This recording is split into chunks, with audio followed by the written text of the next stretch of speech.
सुर्खियों के बाद आगे बढ़ते हैं। अगली खबर पश्चिम बंगाल से। पश्चिम बंगाल में भवानीपुर सीट पर हो रहे विधानसभा उपचुनाव में प्रचार करने पहुंचे बीजेपी के सांसद दिलीप घोष पर हमला हुआ है। आरोप टीएमसी कार्यकर्ताओं पर लगाया गया है। प्रचार के दौरान हंगामा इतना बढ़ गया कि दिलीप घोष के सुरक्षाकर्मी को रिवॉल्वर निकालनी पड़ी। तो बीजेपी ने भवानीपुर सीट पर चुनाव रद्द करने की मांग की है। बड़ी खबर इस समय की, दिलीप घोष के ऊपर आज हमला हुआ, उसके बाद बीजेपी ने भवानीपुर सीट पर चुनाव रद्द करने की मांग की है। भवानीपुर उपचुनाव में टीएमसी की उम्मीदवार है ममता बनर्जी और उनके सामने बीजेपी ने उतारी है वकील प्रियंका टिब्रेवाल को। चुनाव आयोग ने इस पूरे मामले पर रिपोर्ट मांगी है। हालांकि बीजेपी की मांग है कि भवानीपुर सीट पर उपचुनाव रद्द किया जाए।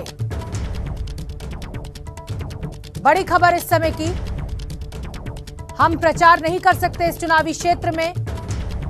दिलीप घोष के ऊपर हमला होने के बाद बीजेपी की बड़ी प्रतिक्रिया और चुनाव आयोग से यही मांग कि भवानीपुर विधानसभा सीट पर चुनाव को रद्द किया जाए।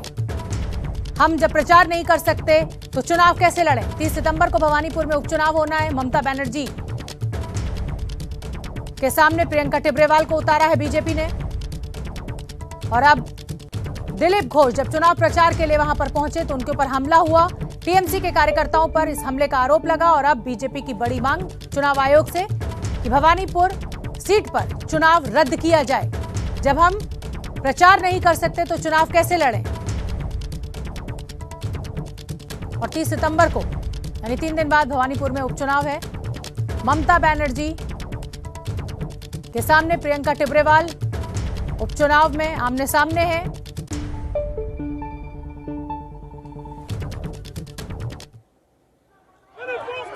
और ये आज की तस्वीरें आप देख सकते हैं कैसे सिक्योरिटी पर्सनल की तरफ से पिस्टल निकाल ली गई। और ये देखिए धक्का मुक्की। ये आज जब दिलीप घोष चुनाव प्रचार के लिए भवानीपुर पहुंचे, ये उस समय की तस्वीरें।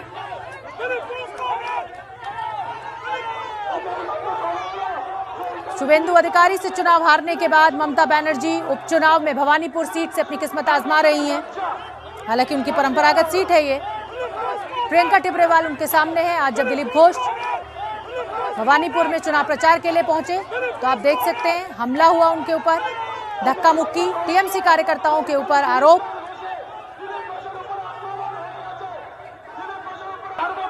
दिलीप घोष ने चुनाव रद्द करने की मांग की है। और विधानसभा चुनाव में भी ऐसी ही तस्वीरें हमें लगातार मिलती रही। सुन लेते हैं वहां पर जो भीड़ क्या नारे लगा रही है।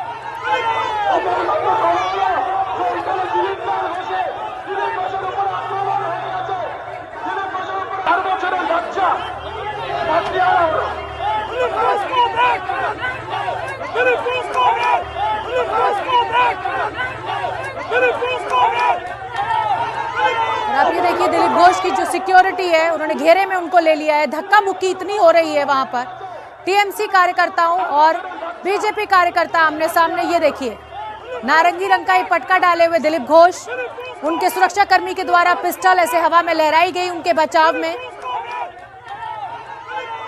और अब बीजेपी की तरफ से इस चुनाव को रद्द करने की मांग की गई है।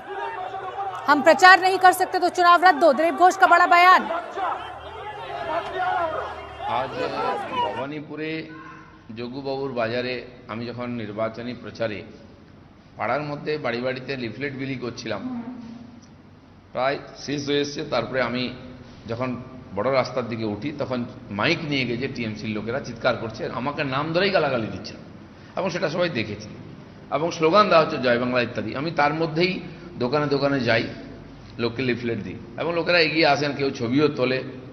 ভালো পরিবেশের মধ্যে ওরা চিৎকার করছিল, কিন্তু লোকের সঙ্গে দেখা করছিলাম। পাশে একটা ভ্যাকসিন সেন্টার ছিল, সেখানে লোকেরা লাইনে দাঁড়িয়ে। ये तस्वीरें उस समय की जिस समय दिलीप घोष चुनाव प्रचार के लिए पहुंचे भवानीपुर और वहां पर उनके ऊपर हमला बोला गया। आप देख सकते हैं कैसे उनकी सुरक्षा में लगे सुरक्षाकर्मियों ने पिस्टल निकाल ली, पिस्टल हवा में लहराई गई, उनको घेर लिया गया। उसके बावजूद धक्का मुक्की। टीएमसी के कार्यकर्ताओं के ऊपर आरोप, इस हमले के पीछे टीएमसी के कार्यकर्ता हैं। और अब बीजेपी ने चुनाव आयोग से बड़ी मांग की है, भवानीपुर सीट से उपचुनाव रद्द किया जाए।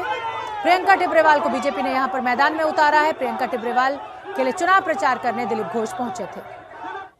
দেখুন এইসব নিয়ে নিয়মিতভাবে দেখা সাক্ষাৎ আমাদের বিরোধী নেতা শুভেন্দুবাবু গেছেন, আমরা লিখিতভাবে সমস্ত তথ্য পাঠাচ্ছি, আর সাংগঠনিকভাবে নিয়মিত খবরাখবর যেতেই থাকে। এ নিয়ে আলাদা করে বলার নেই, তারা জানেনও সাংবিধানিক ব্যবস্থার মধ্যে যা হতে পারে সেটা ওনারা করবেন। কলকাতা হাইকোর্টে আমফানের যে রিলিফ মেটেরিয়াল চুরির যে মামলা চলছিল সেটাতে যিনি মামলাকারী তিনি প্রত্যাহার করতে চেয়েছেন, কিন্তু ক্যালকাটা হাইকোর্ট সেটা স্বতঃপ্রণোদিত হয়ে মামলাটা গ্রহণ করেছে।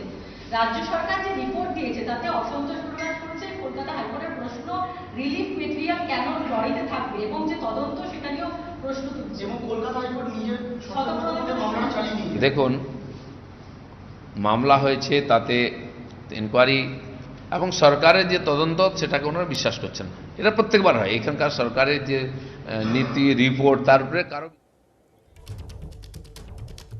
और इसी खबर पर ज्यादा जानकारी लिए हुए हमारी संवाददाता मनोज्ञा लोईवाल जुड़ रही हैं। मनोज्ञा, जब भी चुनाव होता है इसी तरीके का संघर्ष देखने को मिलता है। अच्छी खासी शांति थी, आज जब दिलीप घोष पहुंचे तो उनके ऊपर हमला हुआ, उनका सिक्योरिटी गार्ड जो है वो इस तरह से खुलेआम पिस्टल लहरा रहा है। ये पूरा माजरा क्या है? जी, बीजेपी वहां पर रैली कर रही थी, यानी कि वहां पर जो स्ट्रीट कॉर्नर अलग अलग जगह पर कैंपेनिंग हो रही है, वहां पर उम्मीदवार के भी पहुंचने की बात थी, लेकिन उससे पहले दिलीप घोष पहुंचे थे। तो वहीं उसी समय तृणमूल कांग्रेस के कुछ समर्थकों ने विरोध प्रदर्शन शुरू किया और वहां पर अपने पैम्फलेट भी देने शुरू किए। इस पर बीजेपी ने आपत्ति जताई है और अब चुनाव आयोग ने इसकी शिकायत भी कर दी है। चुनाव आयोग ने राज्य सरकार से इस पर एक हलफनामा या फिर एक डिटेल रिपोर्ट दाखिल करने के लिए बोला है, जो कि आज ही शाम को अभी दाखिल कर दी जाएगी। अब इस पर बीजेपी बार बार राजनीति के सवाल उठा रही है कि अगर हम कैंपेन ही नहीं कर सकते हैं तो चुनाव रद्द क्यों न किया जाए। तो वहीं दूसरी ओर तृणमूल कांग्रेस ने कहा है कि वो लॉ एंड ऑर्डर के तहत ही सारे काम कर रहे हैं, इसी वजह से उनके किसी रैली में दिक्कत नहीं होती है, तो फिर बार बार बीजेपी की ही रैली में इस तरह की समस्याएं क्यों आती हैं। बहुत बहुत धन्यवाद मनोज्ञा इस पूरी जानकारी के लिए।